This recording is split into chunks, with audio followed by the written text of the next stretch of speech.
Welcome to our channel. Today we how to backup Zapier workflows and history for peace of mind, full guide step by step clearly.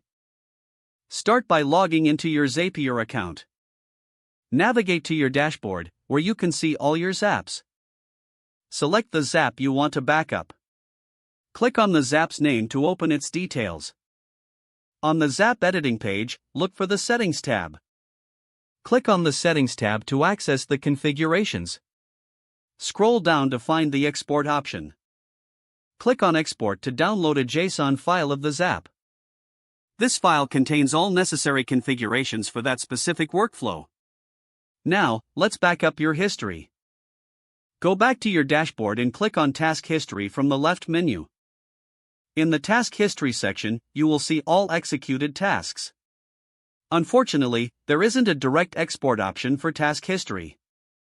Instead, you can manually copy important task details. Consider taking screenshots to ensure you capture key information.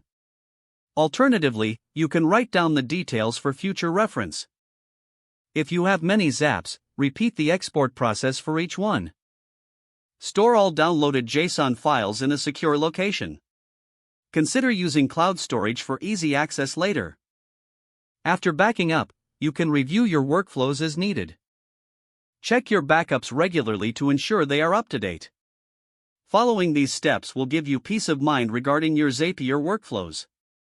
If the page does not load, refresh the browser or try again in a private or incognito window.